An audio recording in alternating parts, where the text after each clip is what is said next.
Galera, o The Nerds está rolando, um podcast audiovisual com 5 dos maiores canais nerds do YouTube. As lives acontecem toda segunda, quarta e sexta por volta das 7 horas da noite. Então se inscreve no The Nerds Podcast para não ficar de fora. O link pro canal tá aqui na descrição.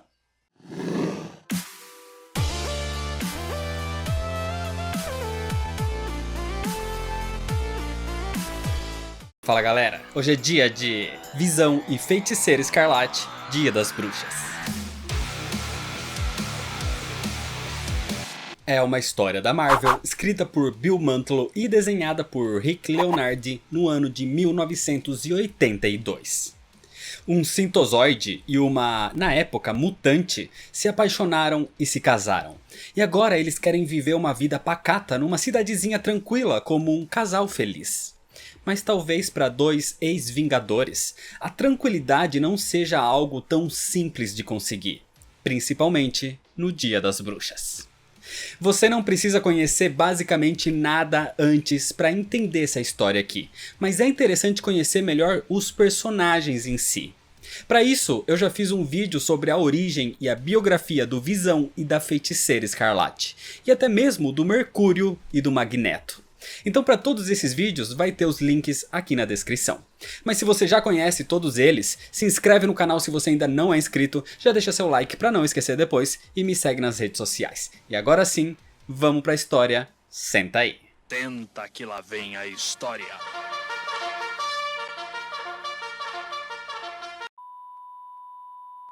A história começa da forma mais tranquila possível, no início da noite de Halloween, numa pacata cidade no subúrbio de Nova Jersey, onde vivem agora os ex-vingadores e recém-casados Visão e Feiticeira Escarlate. A vizinhança sabia que os novos moradores eram ex-vingadores, mas os heróis queriam uma vida mais tranquila agora, aproveitando o Halloween para brincar de doces ou travessuras com as crianças fantasiadas pelo bairro. O mordomo de Tony Stark, o Jarvis, vem ajudando o casal na sua mudança. Então ele estava pela casa atualmente, e diz que a Feiticeira Escarlate recebeu uma encomenda do Capitão América. Se tratava de uma espécie de livro de feitiços. Só que por mais que Wanda tivesse animada para ler sobre essas magias, ela tinha prioridades no momento. Ela queria passar um tempo com o seu marido. Mas, sem que eles percebessem, aquele livro começava a virar as páginas sozinho. Um tempo depois, o Visão vai para o andar de cima ajudar o Jarvis com o resto da mudança, enquanto a Feiticeira Escarlate ficava no quarto lembrando do seu passado e de tudo que enfrentou até esse momento. Wanda continua arrumando a sua nova casa, mas aquele livro tinha algo de errado. E dele surge um feixe de luz que sai por uma janela rodeando a casa. Aquela luz encontra aquelas crianças que estavam pelo bairro brincando de doces ou travessuras. E enquanto elas se aproximavam da casa dos ex-vingadores, a luz os transformava em verdadeiras criaturas da noite. De repente, a campainha toca e quando Jarvis vai atender, ele é surpreendido por um trio de monstros. Um duende, um fantasma e um cabeça de abóbora. Eram as 3 crianças possuídas por uma magia bizarra. Os 3 invadem o local e o Visão tenta pará-los, mas o fantasma, que também pode ficar intangível, consegue afetar a intangibilidade do sintozoide, afetando seus sensores de dor, desestabilizando os átomos do herói. Enquanto isso, a figura responsável por tudo surge de dentro do livro em frente de Wanda. Era um tipo de druida que se materializou ali e imediatamente ele lança Wanda numa viagem pelo espaço e tempo, a fazendo visualizar momentos desde a pré-história, passando pelo Egito Antigo, pela Roma e pela construção da Catedral de Notre Dame. Essa, na verdade, era a história dele, porque ele surgiu do medo dos primeiros humanos e evoluiu com o tempo. E o seu grande poder chegava ao ápice no Dia das Bruxas, onde a humanidade abraçava as forças obscuras. Ele é a entidade druida e o seu nome é Samhain. A sua essência estava presa naquele livro antigo, e Samhain despertou ao sentir o enorme poder de Wanda. E ele tá ali a querendo como aliada para aumentar as forças místicas obscuras. Enquanto isso, no andar de cima, a influência de Samhain naquelas crianças transformadas continua, e com esse poder obscuro elas atacam o Visão. O Sintozoide consegue nocautear o Cabeça de Abóbora e o Duende, mas a intangibilidade do fantasma é o que mais causa transtorno para ele. Enquanto o Visão e o Fantasma tentam se enfrentar flutuando para fora da casa, a Feiticeira Escarlate faz frente a Samhain. Ela não vai permitir que essa entidade maligna fique à solta no mundo. Então, num combate com o druida, onde seus poderes aparentemente não afetam, ela tem uma ideia. O livro era a fonte do poder de Samhain. Assim, Wanda usa os seus poderes e joga aquele livro na lareira, onde começa a ser queimado. E isso afeta o druida também, que é sugado, e desse jeito ele desaparece. Uma magia poderosa o mantinha ligado àquelas páginas, e agora elas estão destruídas. Com isso, o fantasma que lutava contra o Visão volta ao normal. Com a ameaça contida, o Visão vai imediatamente ao encontro da sua esposa e a abraça, a confortando. Porque mesmo ele não sendo humano, os sentimentos do Visão por Wanda fazem até um Sintozoide chorar. A ameaça foi controlada, mas na manhã seguinte, quando a campainha da casa dos ex-Vingadores toca, eles se assustam. Talvez a ameaça não tenha terminado realmente. Mas quando a Feiticeira Escarlate abre a porta, já preparada para o combate, ela vê que não é bem uma ameaça. Era Robert Frank, um antigo herói dos anos 40 chamado de Ciclone, e ele diz que tá ali para visitar a sua filha Wanda. Acontece que Robert estava ali porque precisava de ajuda. Enquanto o Visão ficava com ele na cozinha, Wanda entrava em contato com o seu irmão Pietro, que vivia agora com os Inumanos no lado azul da Lua, onde era casado com Crystallis e tinha sua filha recém-nascida Luna. Ela conta que Robert estava ali pedindo ajuda para recuperar a custódia do seu filho, um mutante chamado Núcleo, que tinha o poder de gerar radiação, mas que não tinha controle sobre isso. Inclusive, nessa conversa, Pietro pergunta por que Robert ainda acredita que é o pai deles. Aconteceu essa confusão no passado, mas eles já provaram que Robert não é o seu pai. Só que Wanda se sente mal em contar a verdade sobre o que houve com os seus filhos. Núcleo é um adulto, mas ainda tem a mente de uma criança por ter sido mantido a vida toda numa câmara de contenção, sendo estudado num hospital. E Robert se culpa por isso. Então agora, com a custódia já em mãos, Wanda e Visão acompanham Robert na busca de Núcleo. Mas os médicos e cientistas estavam relutantes em entregá-lo, já que a sua radiação era muito perigosa. Por isso, Robert deveria conversar com o chefe da pesquisa, o Dr. Bischoff. Enquanto Wanda e Visão ficam do lado de fora tentando ser convencidos por outra doutora de que a melhor opção era deixar Núcleo com eles, Robert Frank conversava com o Dr. Bischoff enquanto o cientista vestia uma espécie de roupa anti-radiação. Robert conta como ele e a esposa foram expostos à radiação num acidente numa estação nuclear onde trabalhavam, enquanto ela estava grávida, e por isso o Núcleo nasceu com esse descontrole. Mas que os seus filhos gêmeos, depois, nasceram bem, na montanha de Wundagore. Só que a sua esposa, a Miss América, morreu ao dar à luz e ele, não aguentando, fugiu e os abandonou. Enquanto Robert Frank continua falando, o Dr. Bischoff se aproximava dele pelas costas e assim ele o ataca. Nesse momento, ele se revela. O Dr. Bischoff na verdade era Isbiza, um antigo inimigo do Ciclone e de todo o All-Star Squadron nos anos 40. E inclusive ele revela que a explosão na estação nuclear não tinha sido acidente, tinha sido obra dele. Mas o Ciclone e a Miss América sobreviveram naquele período. Depois de todos esses anos, ele ainda queria a sua vingança.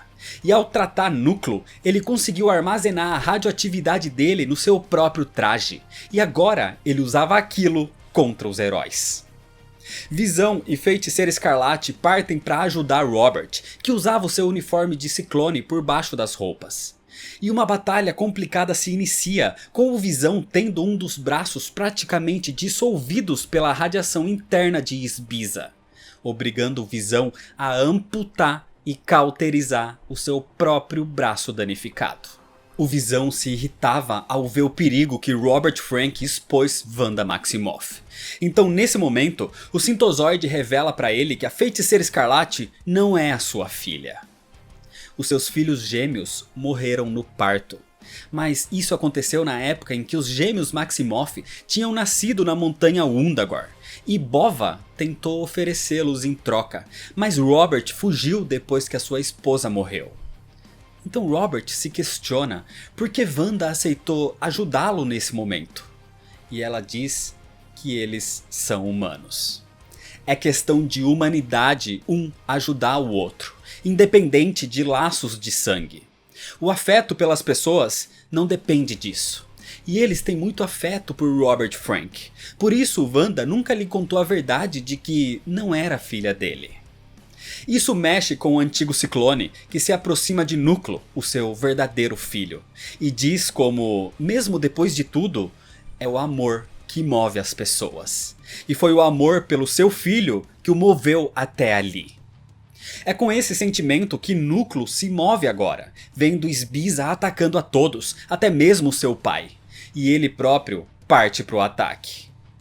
Com seus poderes, Wanda destrói o traje de Isbiza que desestabiliza sua radiação. E com o poder de Núcleo o atacando, aquilo entra em conflito. E numa explosão de luz e radiação, Isbiza é nocauteado.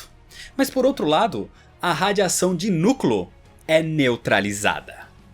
O rapaz estava livre daquela maldição, voltando a ter um corpo normal. Mas a batalha foi forte demais para o coração do velho herói Ciclone. E mesmo Núcleo tendo sido salvo, isso custou a vida de Robert Frank, que morreu passando uma lição de amor ao seu amado filho. Depois dos conflitos, vemos Simon Williams, o Magnum, em direção ao mesmo hospital. Inclusive no caminho para lá, o metrô onde Simon estava ficou parado sem energia e ele próprio empurrou o vagão até o seu destino. Simon foi chamado ali pelos Vingadores, que estavam no hospital preocupados com os danos causados no Visão. Ele estava em colapso por causa da radiação, numa espécie de coma. O seu sistema neural tinha travado e não tinha nada que os médicos pudessem fazer, a não ser recorrer a Simon, o homem de quem os padrões cerebrais foram usados para criar a mente do Visão. Algo que os torna praticamente irmãos.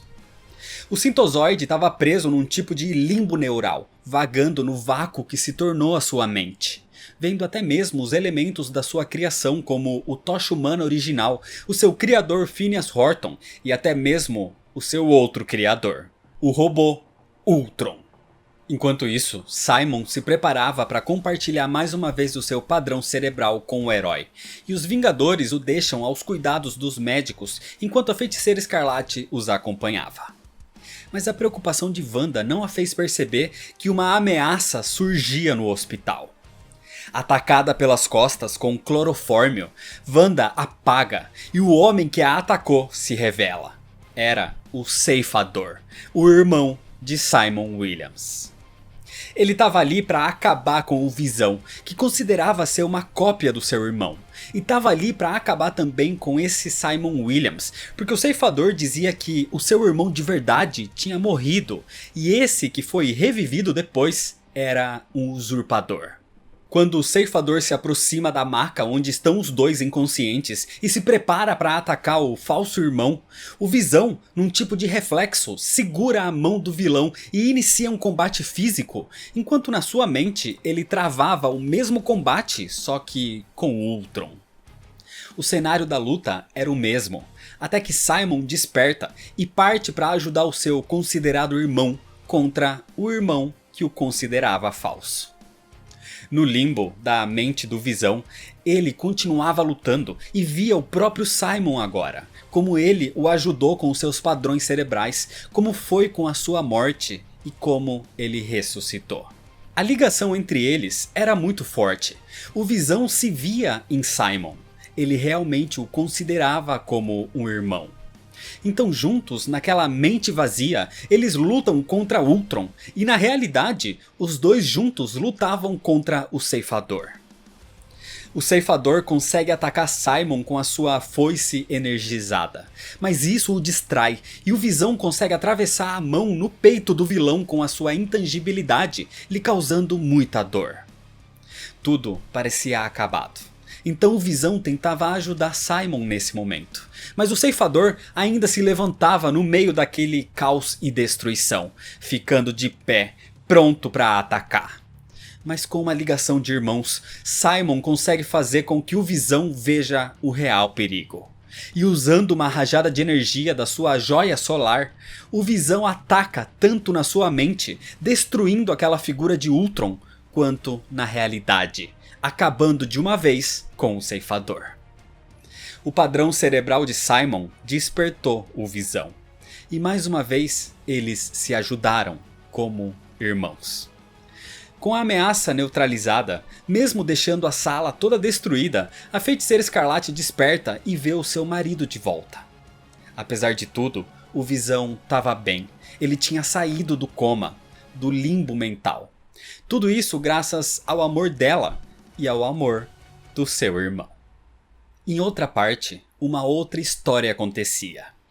Na montanha de Wundagore, durante uma tempestade de neve, um homem encapuzado com um manto branco surge numa cabana pedindo abrigo. Quem vivia ali era Bova, uma espécie de vaca humanoide criada das experiências do Alto Evolucionário. Ela era uma grande cuidadora do local, inclusive cuidava nesse momento do mago atualmente afetado Modred. E ela gentilmente recebe aquele andarilho também. Enquanto ela oferecia um café quente para esse andarilho, Bova lhe pergunta o que ele fazia andando por ali numa tempestade como aquela. E o homem responde que estava atrás do seu passado. Isso faz Bova relembrar um acontecimento do seu próprio passado, quando uma mulher grávida apareceu também pedindo abrigo.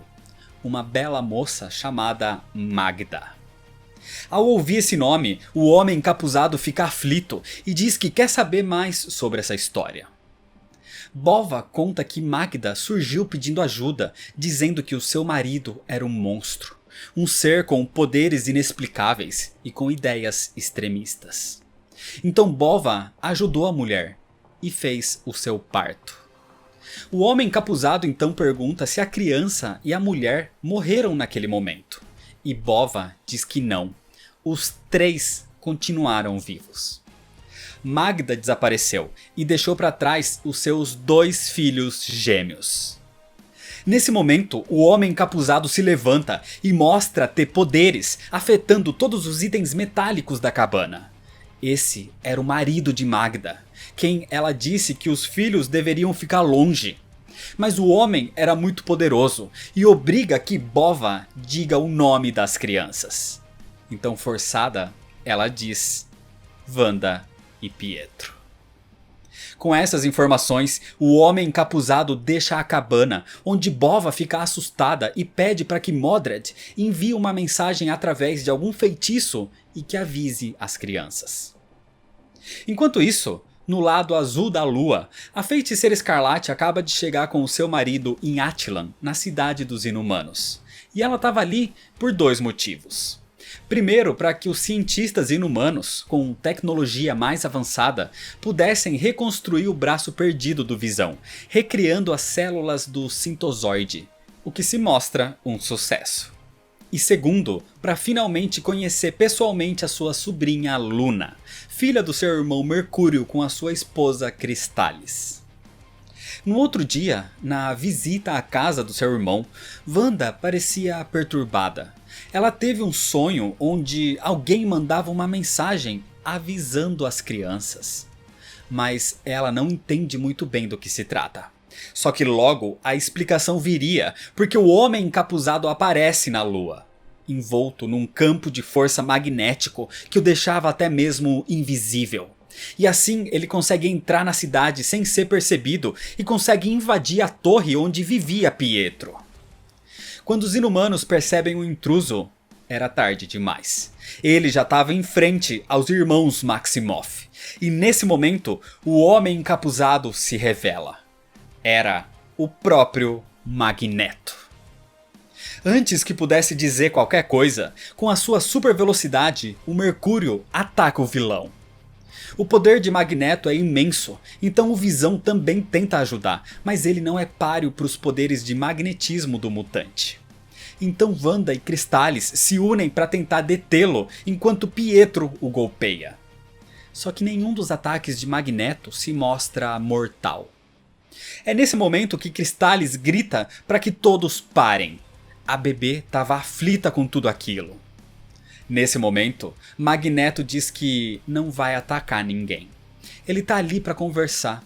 E com isso se aproxima de Luna e diz que quer pegá-la no colo e se sentir como um avô. Todos se espantam com essa frase. Ninguém acredita no vilão, mas Magneto diz que é verdade. Wanda e Pietro são os seus filhos. E nem ele sabia disso até esse momento. Isso era verdade e ele estava disposto a deixar tudo no passado, incluindo a sua intolerância com os não mutantes. Porque assim como existem mutantes bons e maus, também existem humanos e inumanos bons e maus. E agora ele tem uma ligação de sangue com uma deles, a sua neta Luna.